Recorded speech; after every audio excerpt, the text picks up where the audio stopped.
चलिए तो आज के ऑनलाइन लाइव क्लास में आप सबों का स्वागत है।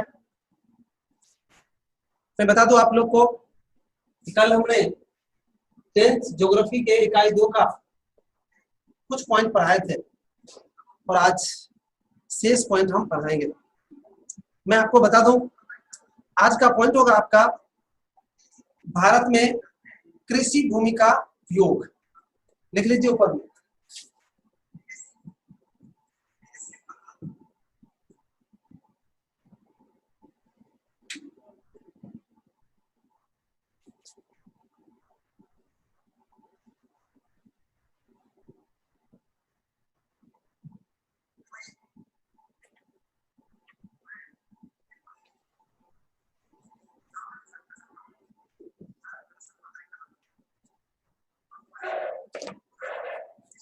मैं बता दूं आप लोग को भारत में कृषि भूमि जो है उसका जो उपयोग हो रहा है और जितने भी भूमि का उपयोग हो रहा है उसको 4 वर्गों में बांटा गया है। पहला वर्ग है शुद्ध बोया गया क्षेत्र। इसके अंतर्गत उस भूमि को रखा जाता है जिस पर वर्तमान में खेती की जाती है। और दूसरा है चालू प्रतिभूमि। चालू प्रतिभूमि उसको कहा जाता है जो भूमि 1 वर्ष के लिए प्रति छोड़ा जाता है, उसको चालू प्रतिभूमि कहा जाता है। और तीसरा है अन्य प्रतिभूमि।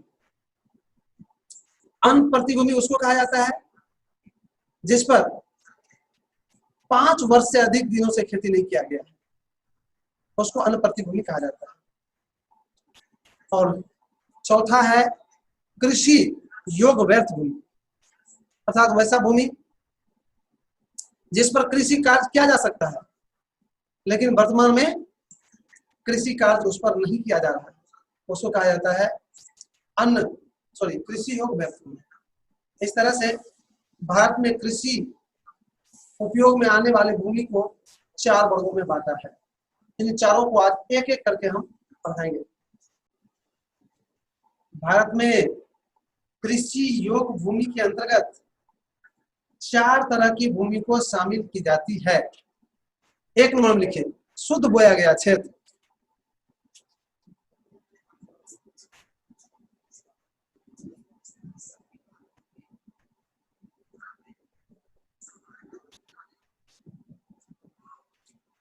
दूसरा नंबर में लिखिए चालू प्रतिभूमि।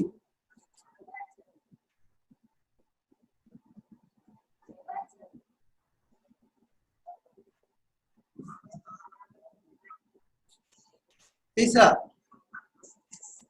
अन्य प्रतिभूमि।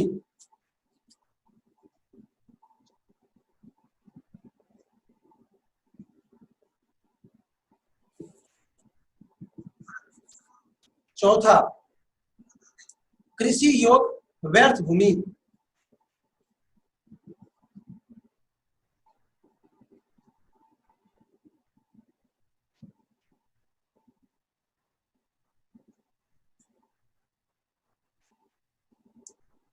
अब इन चारों को एक एक करके पढ़ेंगे। एक नंबर लिख के आप डैश दीजिए। और अभी भी इसके विषय में बताए थे कि शुद्ध बोया गया क्षेत्र उसको कहा जाता है जिस पर फसल अभी लगाया जाता है और काटा जाता है। कि वर्तमान में जितनी भी कृषि योग्य भूमि है या जो भी भूमि है उसके मात्र 43.41% भूमि शुद्ध बोया गया भूमि है जिस पर वर्तमान में फसल लगाया जाता है और काटा जाता है। तो शायद शुद्ध बोया गया क्षेत्र क्या होता है उसको आपने समझ गए। अब इसको आप लोग नोट कर लीजिए। इसके अंतर्गत सबसे अधिक भूमि है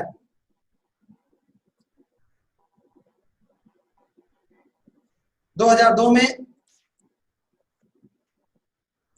43.41% भूमि इसके अंतर्गत थी।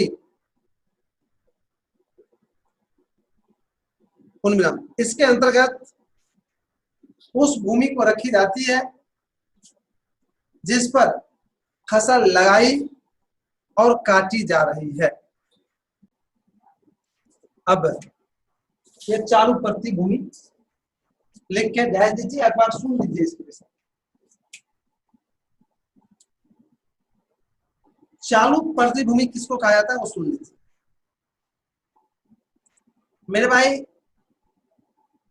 उस भूमि को चालू पड़ती भूमि कहा जाता है जिस भूमि को 1 साल के लिए पड़ती छोड़ दिया जाता है। समानतः जिस भूमि की उत्पादन क्षमता थोड़ी कम हो जाती है, किसान उसको 1 वर्ष के लिए पड़ती छोड़ देते हैं, उस पर कोई फसल नहीं लगाते हैं, उसको कहा जाता है चालू पड़ती भूमि। और फिर दूसरा साल उस पर फसल लगाया जाता है तो उसमें उत्पादन अधिक होता है। तो शायद चालू पड़ती भूमि क्या होती है वो आपने समझ लिया। अब इसको आप लोग नोट कर लीजिए। वैसा भूमि जिस पर 1 वर्ष से अधिक, वैसा भूमि जिस पर 1 वर्ष से खेती नहीं की गई है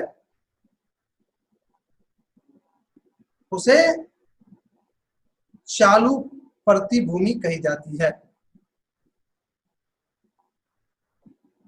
भारत में लगभग 8% कृषि भूमि चालू पड़ती भूमि है। तो आपने चालू पड़ती भूमि को लिख लिया। अब अन्य पड़ती भूमि,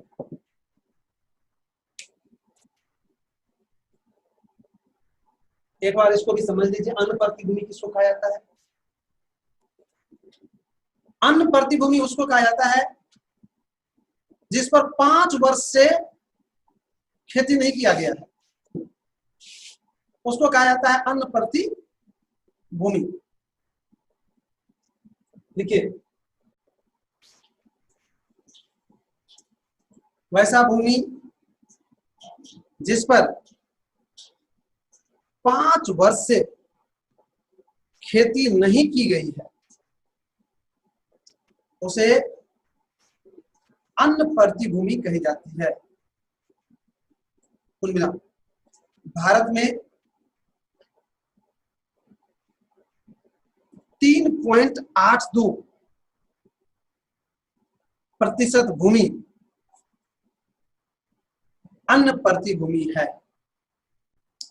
तो आपने अन्य पड़ती भूमि को समझ गए। अब कृषि योग्य व्यर्थ भूमि लिख के एक बार सुन लीजिए।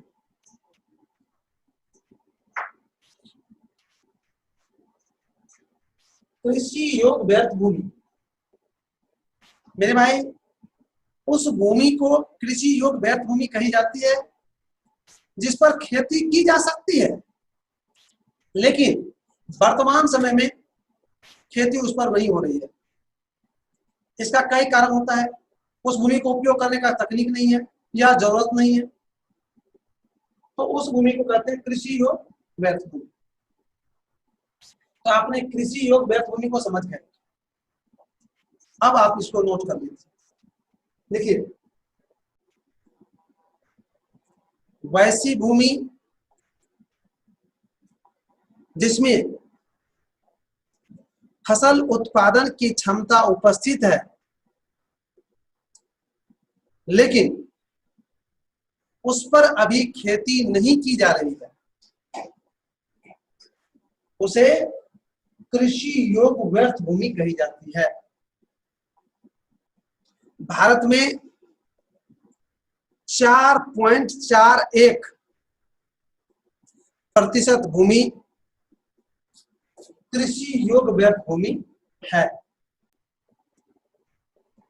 तो इस तरह से आपने भारत में कृषि भूमि का उपयोग को समझ गए और लिख भी लिए होंगे। फिर भी अगर कहीं पर किसी भी तरह का दिक्कत है तो आप हमसे पूछ सकते हैं। व्यर्थ भूमि, तो वैसा भूमि जिसमें फसल उत्पादन की क्षमता उपस्थित है, लेकिन उस पर खेती अभी नहीं हो रही है, उसको कृषि योग्य भूमि कही जाती है।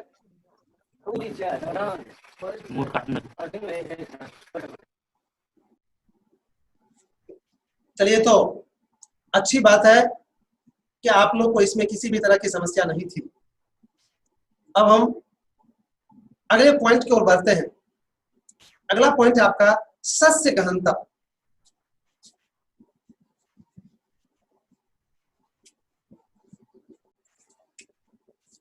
आप लोग भी लिख लीजिए इसको।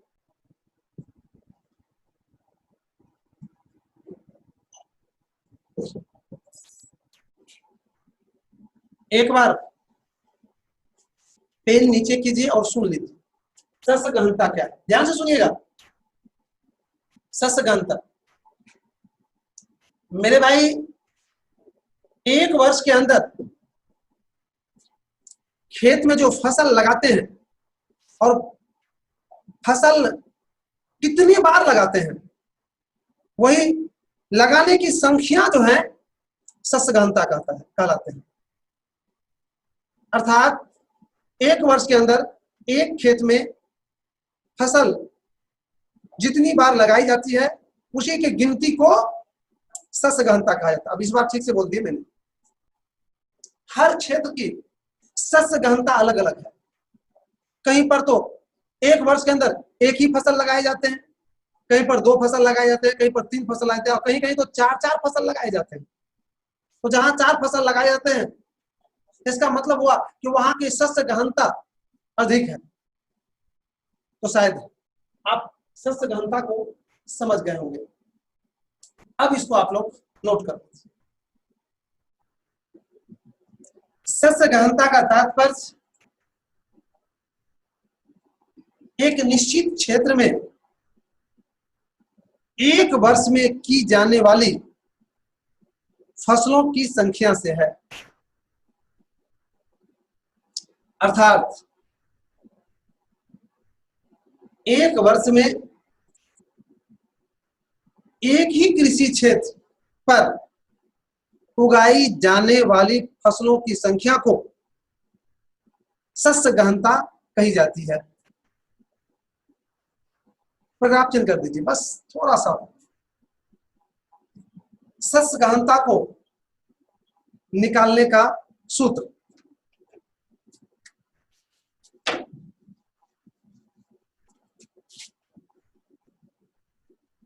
सस्य गहनता बराबर कुल बोया गया क्षेत्र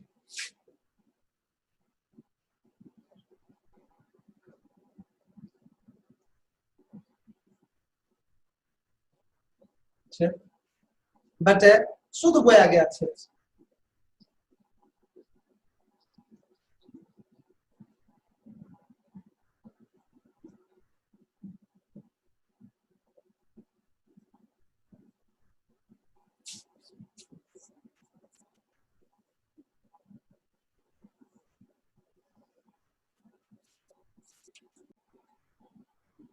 देखिए, कुल बोया गया क्षेत्र किसको कहते हैं वो सुन लीजिए।